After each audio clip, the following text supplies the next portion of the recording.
हर किसी के मन में ये सवाल जरूर आता है कि केदारनाथ मंदिर को आखिर किसने और किस मकसद से बनाया।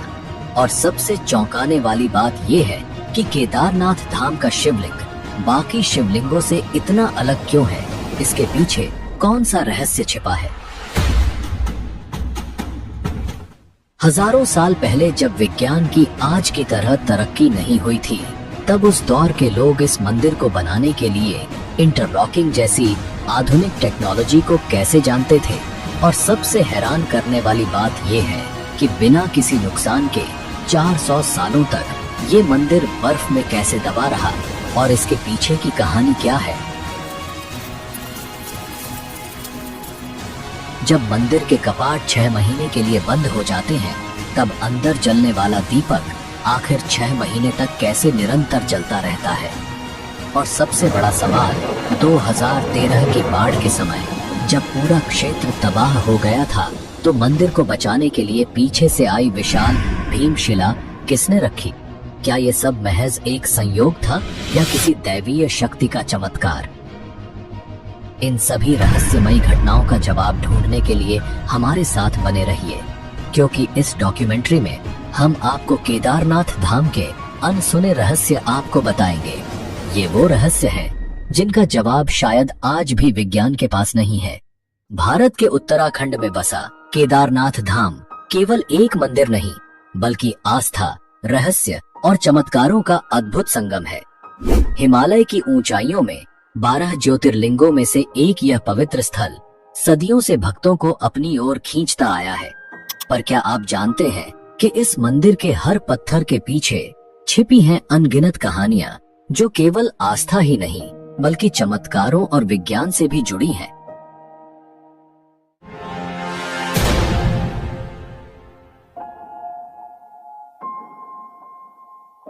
16 जून 2013 की वह काली रात, जब प्रकृति ने अपना तांडव दिखाया और उत्तराखंड के केदारनाथ में हर ओर विनाश कर दिया। लेकिन इसी विनाश के बीच एक ऐसा चमत्कार घटा जिसने लोगों की आस्था को और भी गहरा कर दिया। आइए हम आपको उस समय की भयावहता और चमत्कार के बारे में बताते हैं जिसने केदारनाथ मंदिर को बचाया था। उस रात केदारनाथ में बाढ़ का पानी मंदाकिनी नदी से उफनता हुआ आ रहा था। भारी बारिश और चौराबाड़ी ग्लेशियर के पिघलने से स्थिति और भी भयावह हो गई। पानी, पत्थर और मलबा शहर को अपनी चपेट में लेता जा रहा था। जहां पहले पहाड़ों की सुंदरता थी, वहां अब विनाश का तांडव था। होटल, घर, दुकानें, सब कुछ बहा ले गया। करीबन 6000 लोग मारे गए और लाखों बेघर हो गए। लेकिन एक बात साफ थी, यह आपदा केदारनाथ मंदिर की ओर बढ़ रही थी। क्या यह भगवान शिव के पवित्र धाम को तबाह करने वाली थी? जैसे ही पानी मंदिर की ओर बढ़ा, अचानक एक विशाल शिला, जिसे अब भीमशिला कहा जाता है, पानी के बहाव के साथ बहती हुई मंदिर के पीछे आकर रुक गई। वह पत्थर मंदिर के करीब 50 फीट पीछे रुक गया और बाढ़ के पानी को 2 हिस्सों में बांट दिया। उस क्षण मानो भगवान शिव की स्वयं कृपा ने मंदिर को तबाही से बचा लिया। बाढ़ का सारा पानी भीमशिला से टकराकर मंदिर के दोनों ओर से बह गया। आसपास के सभी ढांचे बह गए, लेकिन मंदिर, शिव का यह पवित्र धाम, चमत्कारिक रूप से सुरक्षित बचा रहा। यह सिर्फ एक घटना नहीं थी, यह शिव के प्रति भक्तों की आस्था का जीवंत प्रमाण बन गया। इस विशाल शिला को स्थानीय लोगों ने भीमशिला का नाम दिया। महाभारत के वीर योद्धा भीम के नाम पर रखी गई यह शिला अब केदारनाथ धाम के चमत्कार की प्रतीक बन चुकी है। इसका नाम भीमशिला ही क्यों रखा गया और पांडव का केदारनाथ से क्या संबंध था, वो हम आगे बात करेंगे। लोगों का मानना है कि यह भगवान शिव की कृपा और महाभारत के भीम की शक्ति का प्रतीक है। आज भी भक्त इस शिला की पूजा करते हैं, इसे मंदिर के दर्शन का अभिन्न अंग मानते हैं। वैज्ञानिक भी इस घटना से हैरान रह गए। उनका मानना है कि यह पत्थर पहाड़ से खिसक कर बहता हुआ नीचे आ गया था। लेकिन यह कैसे संभव हुआ कि यह शिला मंदिर के ठीक पीछे आकर रुकी और पानी के बहाव को 2 हिस्सों में बांट दिया? यह शिला लगभग 20 से 25 फीट लंबी और 10 से 15 फीट चौड़ी थी। इसका वजन लगभग 1000 मीट्रिक टन का माना जाता है। अगर यह शिला मंदिर से टकराती तो मंदिर को पूरी तरह नष्ट कर देती। उस दौरान मंदिर में करीबन 300 लोग ने शरण ली हुई थी और इस शिला की वजह से उन सब की जान बच गई। हम सबके मन में ये सवाल जरूर आता है कि 2013 की इतनी भयंकर जल प्रलय के बावजूद केदारनाथ मंदिर आज भी कैसे सुरक्षित खड़ा है। इसका जवाब छुपा है प्राचीन इंटरलॉकिंग टेक्नोलॉजी में। इस तकनीक से मंदिर के भारी पत्थरों को बिना किसी गाड़े या सीमेंट के इस तरह जोड़ा गया कि वो एक दूसरे में पूरी तरह फिट हो गए। हजारों साल पहले जब तकनीक और आधुनिक उपकरणों का कोई नामो निशान भी नहीं था, तब इस मंदिर को भारी पत्थरों से बनाया गया। लेकिन इन पत्थरों को जोड़ने के लिए किसी गाड़े या सीमेंट का इस्तेमाल नहीं हुआ। प्राचीन भारतीय कारीगरों ने पत्थरों को इस प्रकार तराशा कि वो एक दूसरे में एकदम सटीक तरीके से लॉक हो जाते थे। इस तकनीक ने मंदिर को प्राकृतिक आपदाओं से बचाया है, चाहे वो भूकंप हो, भारी हिमपात हो या फिर बाढ़। 2013 की भयंकर बाढ़ के दौरान जब पूरा क्षेत्र तबाह हो गया था, फिर भी केदारनाथ मंदिर पूरी तरह सुरक्षित रहा। यही नहीं, इस मंदिर की दीवारें आज भी वैसे ही खड़ी हैं जैसे सदियों पहले थीं। ये इंटरलॉकिंग तकनीक ही थी जिसने पत्थरों को इतना मजबूत बना दिया कि उन्हें कोई आपदा हिला नहीं सकी। एक ऐसी तकनीक जो आज भी वैज्ञानिकों को चौंका रही है। यही है भारतीय वास्तुकला का कमाल। तो हमारे मन में सबसे बड़ा प्रश्न यह उठता है कि आखिर किसने इतनी मजबूत और अत्याधुनिक तकनीक से केदारनाथ मंदिर का निर्माण किया। इसके पीछे की कहानी और इतिहास को जानना बेहद दिलचस्प है। तो चलिए हम शुरुआत से ही इस पवित्र मंदिर के इतिहास की गहराइयों में झांकते हैं और समझते हैं कि किसने और कैसे इस अद्भुत मंदिर का निर्माण किया। क्या आप में से कोई ऐसा है जिसके दिल में केदारनाथ धाम के दर्शन की गहरी इच्छा है? अगर आपकी भी यही तमन्ना है कि भोले बाबा के चरणों में शीश झुकाएं, तो कमेंट में हर हर महादेव लिखकर अपनी भावनाओं को व्यक्त करें। बाबा जल्द ही आपकी इच्छा पूरी करेंगे।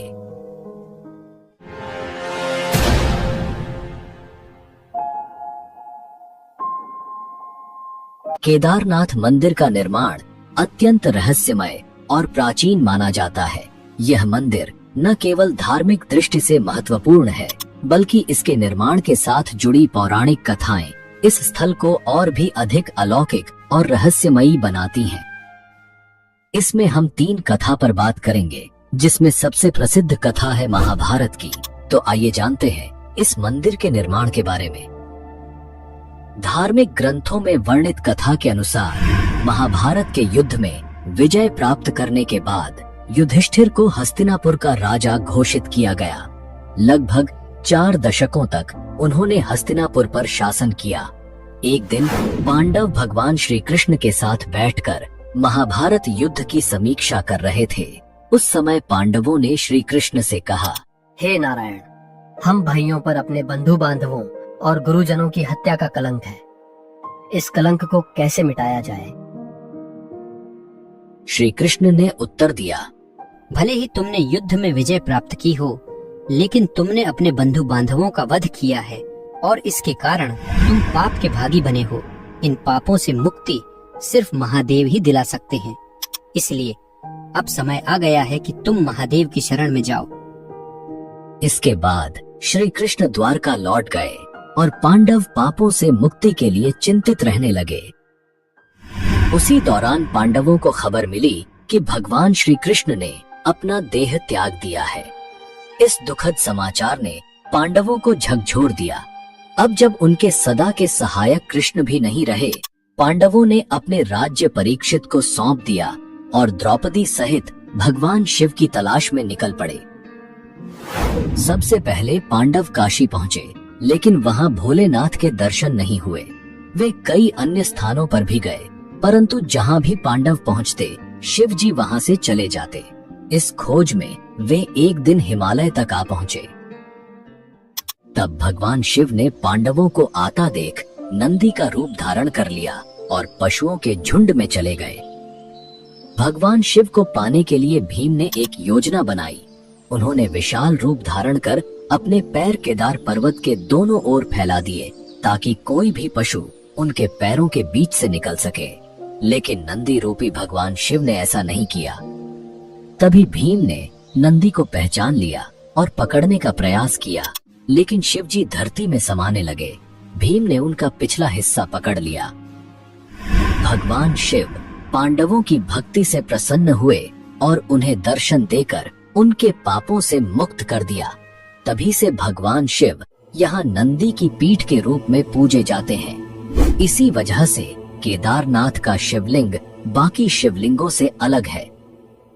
ऐसा कहा जाता है कि जब भगवान शिव ने पांडवों को उनके पापों से मुक्त किया और उनका प्रायश्चित स्वीकार किया, तब पांडवों ने केदारनाथ मंदिर का निर्माण करवाया। यह भी कहा जाता है कि भगवान शिव का शरीर पृथ्वी के अलग अलग हिस्सों में प्रकट हुआ, जिससे पंच केदार की उत्पत्ति हुई। भगवान शिव का मुख नेपाल के पशुपतिनाथ मंदिर में, भुजाएं तुंगनाथ में, मुख रुद्रनाथ में, नाभि मदमहेश्वर में और जटाएं कल्पेश्वर में प्रकट हुई। यही 5 स्थान पंच केदार के रूप में पूजित हैं। केदारनाथ को पंच केदार में सबसे प्रमुख माना जाता है, क्योंकि यहाँ भगवान शिव के पीठ रूप की पूजा की जाती है। केदारनाथ मंदिर निर्माण का दूसरा सबसे पुराना और महत्वपूर्ण पौराणिक संदर्भ भगवान विष्णु के अवतार नर नारायण ऋषि की तपस्या से जुड़ा हुआ है। शिव पुराण की कोटि रुद्र संहिता में उल्लेख है कि बद्रीवन में भगवान विष्णु के अवतार नर नारायण पार्थिव शिवलिंग बनाकर उनकी पूजा करते थे। कहते हैं कि नर नारायण की घोर तपस्या से प्रसन्न होकर भगवान शिव उनके सामने प्रकट हुए और उनसे वरदान मांगने को कहा। नर नारायण ने भगवान शिव से प्रार्थना की कि वे इस पवित्र स्थान पर सदैव ज्योतिर्लिंग के रूप में निवास करें, ताकि सभी भक्त उन्हें साक्षात देख सकें। भगवान शिव ने यह वरदान स्वीकार किया और तब से यहाँ उनकी पूजा ज्योतिर्लिंग के रूप में होती है। इस कथा के अनुसार केदारनाथ का ज्योतिर्लिंग भगवान शिव का एक महत्वपूर्ण रूप है, जो नर नारायण की तपस्या के कारण स्थापित हुआ। यह स्थान शिव और विष्णु की अद्वितीय एकता का प्रतीक है, जहाँ शिव जी केदारनाथ में ज्योतिर्लिंग के रूप में और विष्णु जी बद्रीनाथ धाम में विराजमान हैं। कहा जाता है कि 8वीं शताब्दी में आदि शंकराचार्य ने केदारनाथ मंदिर का पुनर्निर्माण करवाया और हिंदू धर्म के पुनर्जागरण में महत्वपूर्ण भूमिका निभाई। उन्होंने केदारनाथ मंदिर में ज्योतिर्लिंग की स्थापना की और इस मंदिर को एक प्रमुख तीर्थ स्थल के रूप में स्थापित किया। आदि शंकराचार्य ने केदारनाथ में अपने अंतिम दिन बिताए और यहीं पर उन्होंने मोक्ष प्राप्त किया। उनकी समाधि आज भी केदारनाथ मंदिर के पीछे स्थित है, जहां भक्त उनकी पूजा और स्मरण करते हैं। हाल के प्रमुख इतिहासकार डॉक्टर शिव प्रसाद डबराल का मानना है कि शैव संप्रदाय के अनुयायी आदि शंकराचार्य और उनके छात्रों के आने से बहुत पहले इस क्षेत्र में सक्रिय थे। इस मान्यता के आधार पर यह संभव है कि मंदिर की प्राचीनता को सटीक रूप से निर्धारित करना मुश्किल हो, खासकर जब पाली या ब्राह्मी भाषा में लिखी गई लिपि को अब तक पूरी तरह पढ़ा नहीं जा सका है। मध्य प्रदेश के ग्वालियर राज्य में पाए गए एक पत्थर के शिलालेख से यह पुष्टि होती है कि मालवा के राजा भोज, जिन्होंने 1077 से 1099 ईस्वी तक शासन किया था, वो केदारनाथ मंदिर के निर्माण के लिए जिम्मेदार थे। इस दावे का समर्थन एपिग्राफिया इंडिका खंड 1 नामक ग्रंथ से भी होता है। यह शिलालेख एक महत्वपूर्ण प्रमाण है जो राजा भोज के समय के दौरान मंदिर के निर्माण का संकेत देता है।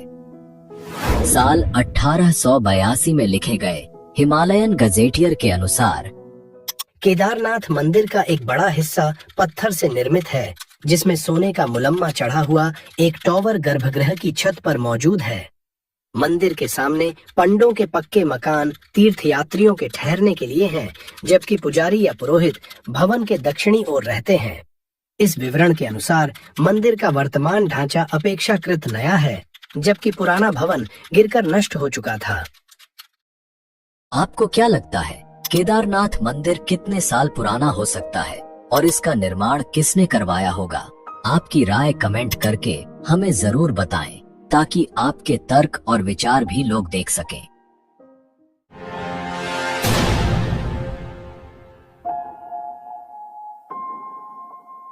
अब हम आपको एक ऐसे अध्याय में लेकर जा रहे हैं जो आपको हैरान कर देगा।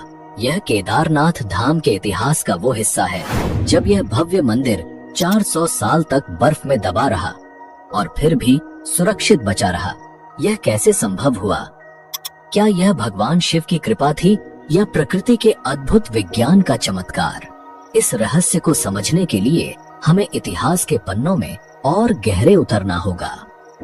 ऐसा कहा जाता है कि 13वीं से 17वीं शताब्दी तक केदारनाथ मंदिर लगभग 400 वर्षों तक बर्फ की मोटी परत के नीचे दबा रहा। इसे छोटा हिमयुग भी कहा जाता है, जब हिमालय में ग्लेशियरों का विस्तार इतना बढ़ गया था कि केदारनाथ धाम जैसे बड़े क्षेत्र पूरी तरह बर्फ में समा गए। लेकिन सबसे चौंकाने वाली बात यह है कि इतने वर्षों तक बर्फ के नीचे दबे रहने के बावजूद मंदिर की संरचना को कोई गंभीर नुकसान नहीं पहुंचा। देहरादून स्थित Wadia institute of Himalayan geology के वैज्ञानिकों ने इस रहस्य पर गहन अध्ययन किया। वैज्ञानिक विजय जोशी के नेतृत्व में इस क्षेत्र की गहन जांच की गई और यह पाया गया कि मंदिर की दीवारों और पत्थरों पर आज भी बर्फ के दबाव और हिमनदीय गतिविधियों के निशान साफ देखे जा सकते हैं। लेकिन जो सबसे खास बात सामने आई वह थी मंदिर की पत्थरों की लुमिनेसेंस डेटिंग, जिससे यह प्रमाणित हुआ कि मंदिर उस दौर में बर्फ के नीचे दबा रहा। तो क्या यह केवल स्थापत्य कौशल था या कोई और रहस्यमय शक्ति? केदारनाथ मंदिर की मजबूत संरचना ने इसे बर्फ के नीचे दबने के बावजूद पूरी तरह से सुरक्षित रखा। मंदिर का निर्माण विशाल पत्थरों से हुआ है, जिन्हें इंटरलॉकिंग तकनीक से जोड़ा गया है। बिना सीमेंट के इन पत्थरों की आपस में जकड़ इतनी मजबूत थी कि बर्फ का भारी दबाव भी इसे हिला नहीं सका। दोस्तों, अगर आपको हमारी वीडियो पसंद आ रही है तो अभी लाइक करें और चैनल को सब्सक्राइब करना न भूलें।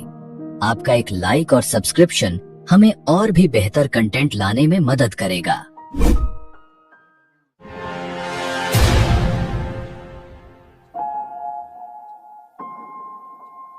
अब हम आपको एक ऐसे रहस्य से परिचित कराने जा रहे हैं जिसने आधुनिक वैज्ञानिकों को भी हैरान कर दिया है।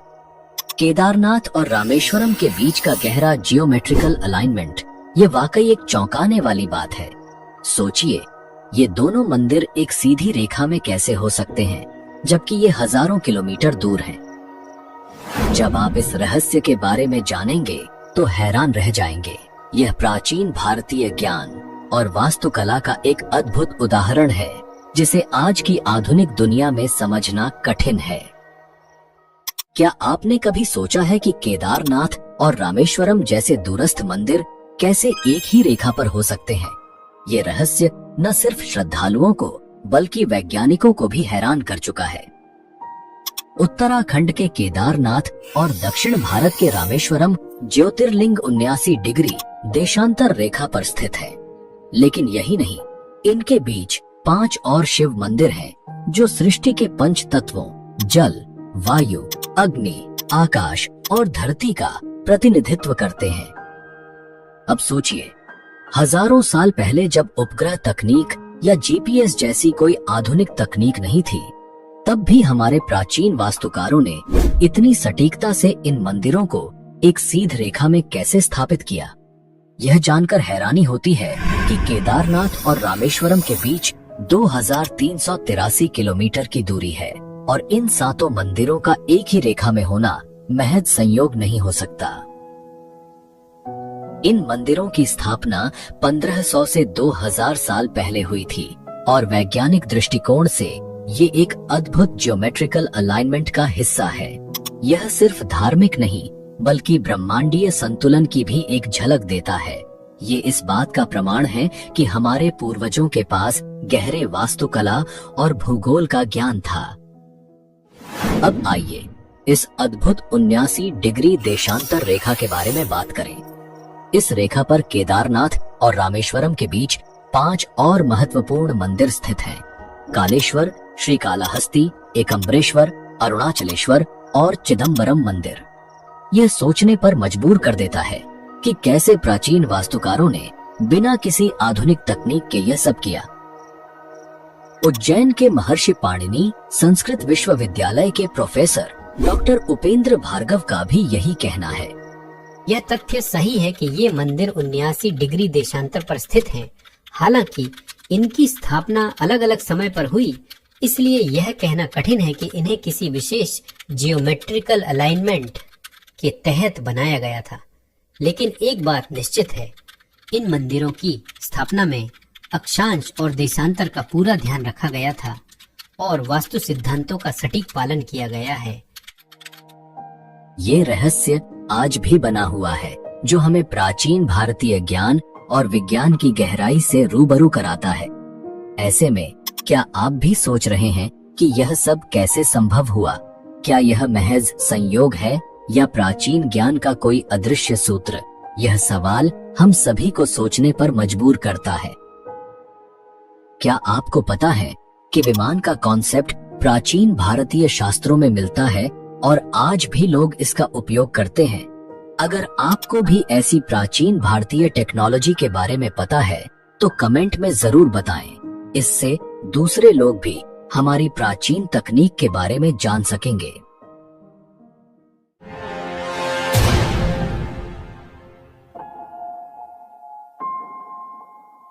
चलो अब हम केदारनाथ के उस रहस्य की बात करते हैं जो सालों से भक्तों और वैज्ञानिकों को हैरान कर रहा है।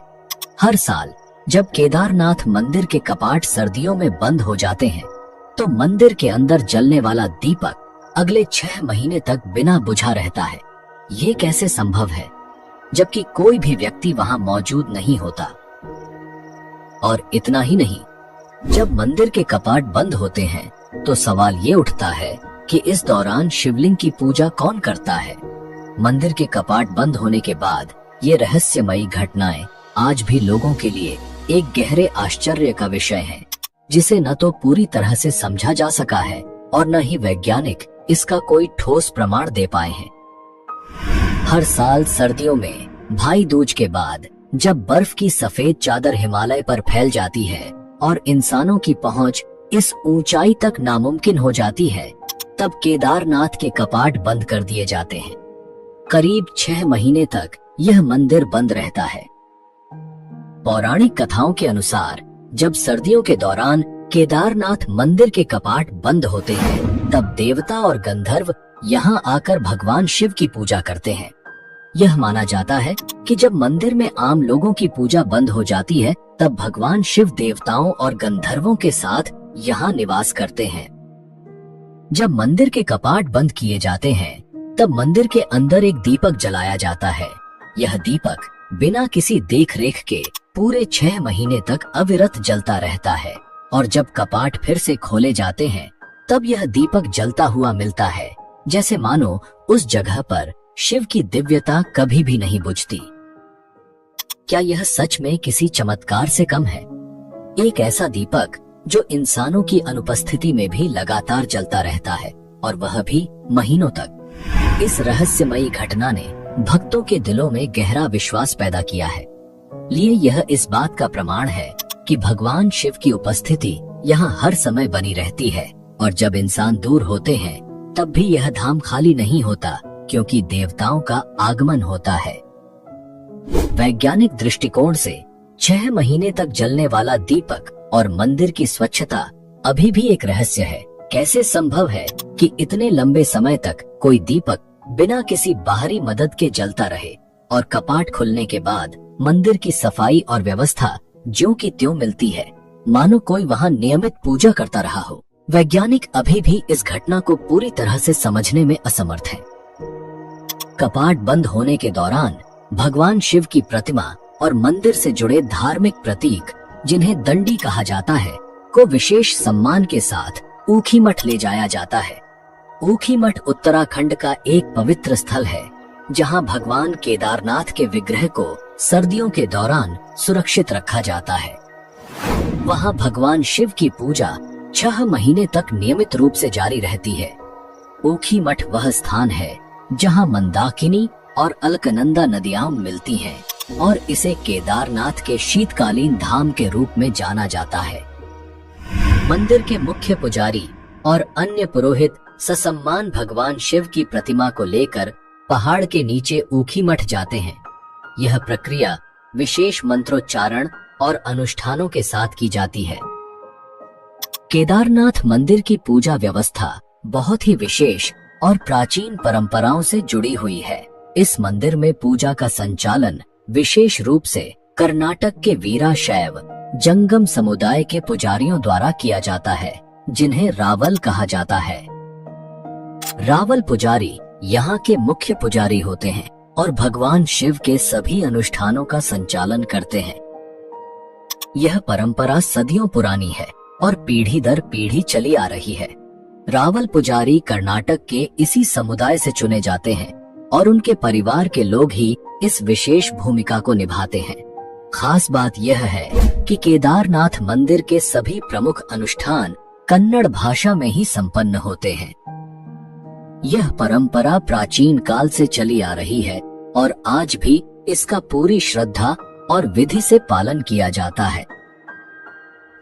पुराणों में एक और रहस्य बताया गया है कि एक दिन केदारनाथ और बद्रीनाथ लुप्त हो जाएंगे। माना जाता है कि जब नर और नारायण पर्वत आपस में मिल जाएंगे, तब इन दोनों धामों का मार्ग पूरी तरह बंद हो जाएगा और भक्त इन धामों के दर्शन नहीं कर पाएंगे। इसके बाद भविष्य में भविष्य बद्री और भविष्य केदार नामक नए तीर्थ स्थलों का उद्गम होगा। यह भविष्यवाणी हिंदू धर्म ग्रंथों में वर्णित है और इसे एक दिव्य संकेत के रूप में देखा जाता है। धार्मिक मान्यताओं के अनुसार यह घटना आने वाले युगों में घटित होगी और इससे भक्तों को नए तीर्थ स्थलों के दर्शन करने का अवसर मिलेगा। तो यह था केदारनाथ मंदिर का वह रहस्य, भीमशिला का चमत्कार, मंदिर का अलौकिक निर्माण, 400 साल तक बर्फ में दबे रहना, देवताओं और गंधर्वों की पूजा, 6 महीने तक अविरत जलने वाला दीपक और भक्तों की अटूट आस्था। ये सब सिर्फ एक धार्मिक कथा नहीं है, बल्कि उस अलौकिक शक्ति का प्रतीक है जो भगवान शिव के इस पवित्र धाम को अनंत काल तक पावन बनाए रखती है। यह मंदिर हमें एक ओर वैज्ञानिक रहस्यों से हैरान करता है, तो दूसरी ओर हमारी आस्था को और भी मजबूत बनाता है। अगर आपको ये डॉक्यूमेंट्री पसंद आई हो तो हमें कमेंट में अपना फीडबैक जरूर बताएं, और अगर आपने चैनल को अभी तक सब्सक्राइब नहीं किया है तो जल्दी से कर लीजिए, ताकि ऐसी ही रोचक और रहस्यमयी डॉक्यूमेंट्री आपको मिलती रहे।